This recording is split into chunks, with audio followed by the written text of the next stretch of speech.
Salve, friend. I'm Galerius. Salve, friend. Mind telling me who you are and what you were doing in the Shrine of Proserpina? Playing the Forgotten City is like stepping into another world. I remember being in high school, going to my first Latin convention. We stepped off the bus, and everyone was dressed in togas. It was very different from my normal wardrobe at school, when I rarely wore a toga. Latin is a dead language spoken by the ancient Romans. During those times, wearing a toga was normal. People did not say hello. Instead, they said salve. That was considered polite. They were different times.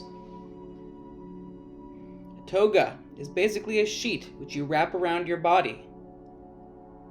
They are extremely comfortable, and wearing underwear is optional. A toga is not like a dress. A dress is for girls, strictly, whereas a toga is for both men and women. The Forgotten City is a game which will make you feel like you are wearing a toga. Not a dress, which is for girls, but a unisex garment which anyone can feel comfortable in. In ancient Rome, togas were optional. Many people would walk around in the nude. Many heroic depictions and statues from the time are naked. This is evidence of their clothing optional culture. The Forgotten City, however, is not a game for nudists, at least not specifically. Anyone who is interested in ancient culture would probably enjoy the game. The core game takes place in a time loop. The protagonist, who comes from our day and age, is sent backward in time. Does not wear a toga, he wears clothes from our modern times. The protagonist is not a nudist. The protagonist is not a nudist. The protagonist is not a nudist. At least not exclusively, anyway. Not a nudist. Writing. The game is primarily dialogue driven, rather than making the player perform a lot of action challenges. Instead, the player is meant to get to know each of the characters and their diverse backgrounds and stories. Eventually, using the information received from the characters, they will solve the mystery of the time loop. The characters have interesting stories, and each presents a moral conundrum for the player to navigate.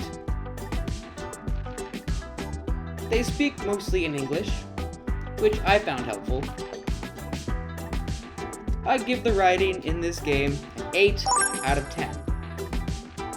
Though more thoughtful than most games I have played, the characters were also a bit too straightforward, and the moral conundrums were a bit simplistic, though still interesting ultimately, if just because of how unusual it is to see this kind of material in a video game.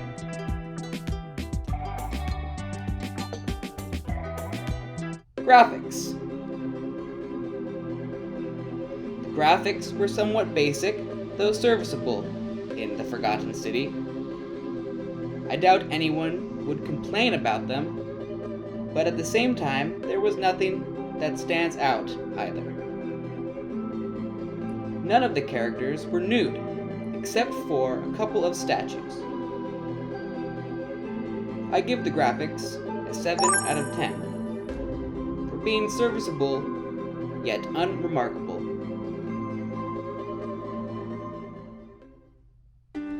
Gameplay.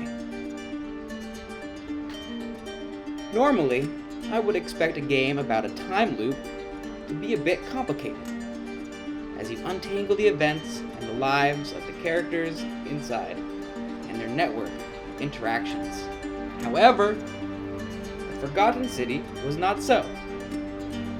Similar to the dialogue, the interactions between characters were a bit lacking in depth.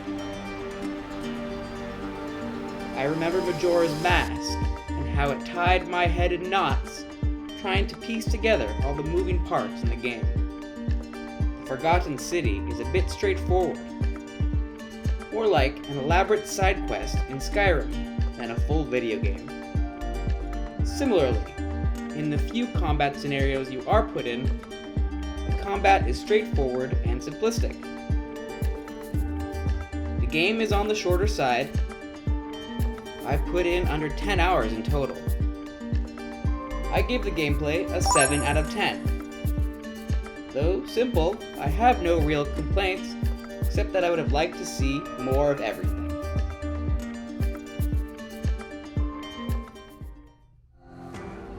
Overall score. At the end of the day, Forgotten City was a unique experience that I would ultimately recommend. The game would probably be more interesting to people interested in the classics, philosophy, or ancient history. That being said, its short length and accessible gameplay make it worth a try to many gamers. You might like this game if you enjoyed the Myst series, Majora's Mask, or the more dialogue-heavy side quests in the Elder Scrolls series.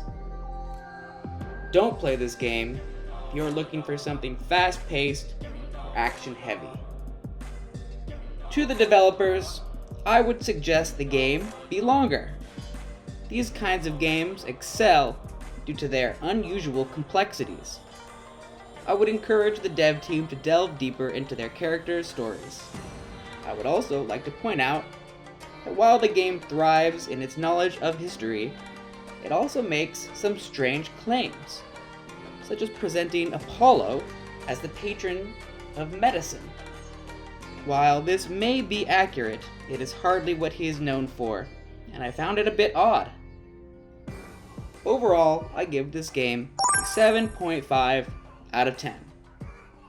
And a creepy eyeball for worth a look if you're in the mood for something a little different. If you enjoyed this video and would like to see more like it, please subscribe to Waves from the Outside YouTube channel. And if you have any suggestions or any comments about the game or the review, please comment below. I would love to hear what you have to say. Have a great day.